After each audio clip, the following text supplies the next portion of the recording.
It's often claimed that the church is full of fake and hypocritical Christians. A common refrain from non-Christians is that they like Jesus well enough, but not so much his followers. And there's even a popular quote, which I believe is misattributed to Mahatma Gandhi, which goes something like, "I like your Christ, but I don't like your Christians. Your Christians are so unlike your Christ." And even if Gandhi never said this quote, the fact that it is so popular and shared so readily on social media suggests that it resonates with a lot of people.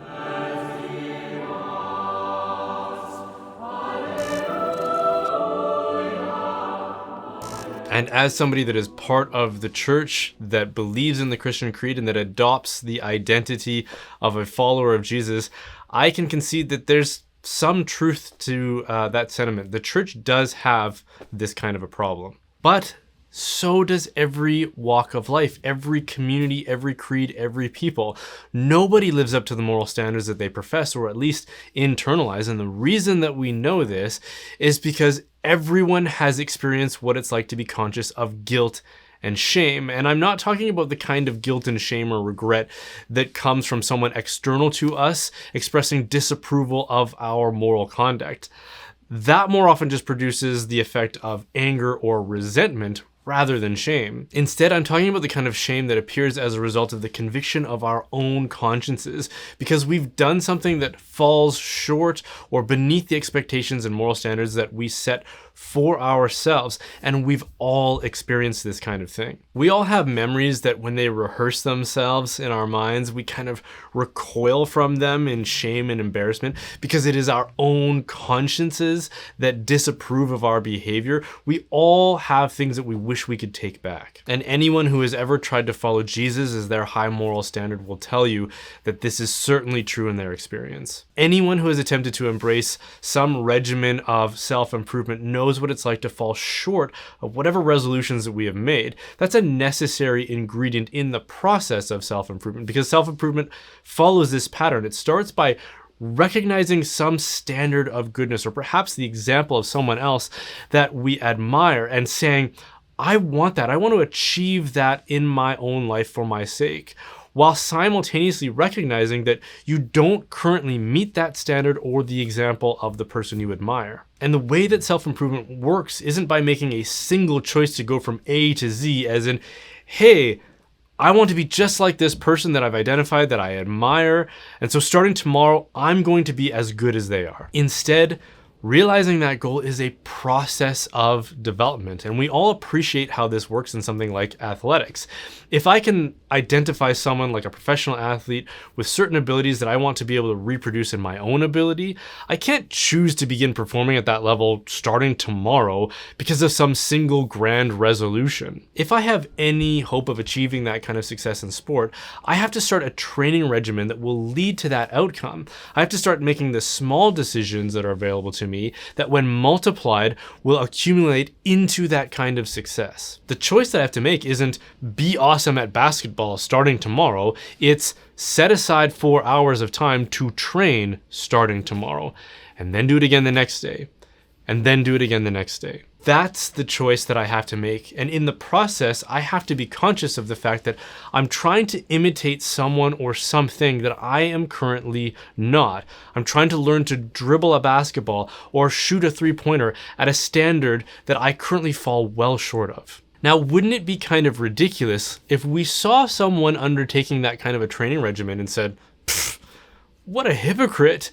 He's trying to be something that he's not. He thinks he's LeBron James or something. Well, maybe for some people, while they're in development and training, they can get a bit ahead of themselves and grow a bit of an ego. But for the most part, people who are training recognize that they still have a long way to go before they achieve the success that they are chasing. Well, moral development works the exact same way. We recognize that with physical training, it is realized through the accumulation of multiple small incremental decisions over time. But with morality, we just assume that to be a moral person means to make a single, grand, magnificent, ambitious resolution to be a good person. And that if people aren't moral, it's simply because they haven't made that kind of a resolution. In reality, you grow in moral ability by making the small incremental decisions that are available to you right now in order to train yourself in good habits that, as you repeat them over and over again, they become stronger habits and something more like a stable disposition, which we could call a virtue, where it's just second nature. Swearing is like that. A lot of people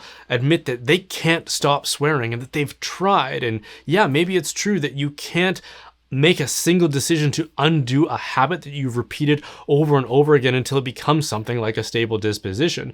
The way to stop swearing is by making, again, the small decisions that are available to you to train yourself to develop a new habit that will eventually grow so strong that it will exclude your bad habit of swearing. As Christians, we look to the example of Jesus and we say, yeah, I suspect that that's good and true, and I want to conform my choices to those teachings to see if my experience will confirm those suspicions. And so starting tomorrow, I'm going to use his example and teachings as the moral standard that my life is measured against. And I do so with the understanding that I'm not going to be as good as Jesus by end of day tomorrow, but I'm going to try to start to learn how to be. And as I fall short of that standard, I'm grateful for the provision that's built into the creed that says I can ask for forgiveness and then start over again the next day.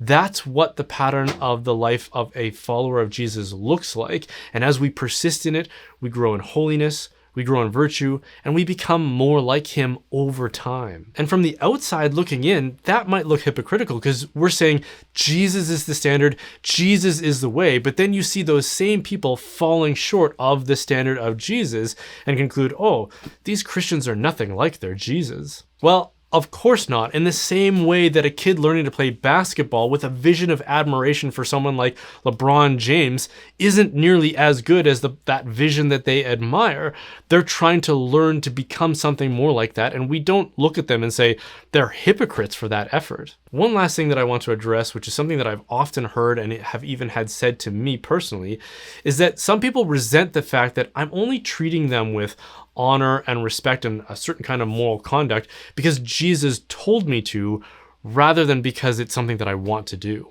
And the thing that I would say in reply to that is that it's a false dichotomy. Yes, it's true that Jesus informs my conscience through his teachings, but just because those teachings don't originate from my own novel wisdom doesn't mean I don't want to do them. It's actually both.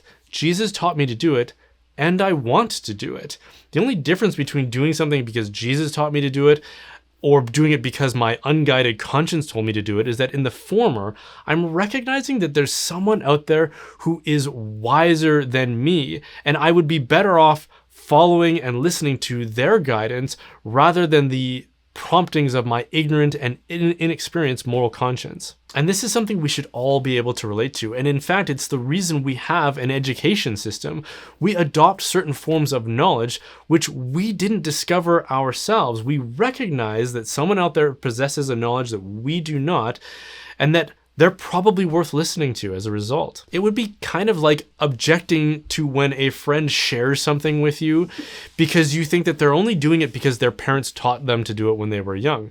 And maybe it's true that this is a lesson that was ingrained in them at a young age, but it doesn't follow that they're just blindly and arbitrarily doing it for that reason. What's more likely is that they accepted this teaching based on the authority of their parents, put it into practice, and then discovered through experience that it was a good thing and worth retaining as they gained their independence. Following Jesus or any other wise teacher follows this same pattern. So with all that said, I have to disagree with those who claim that the church is just full of hypocrites.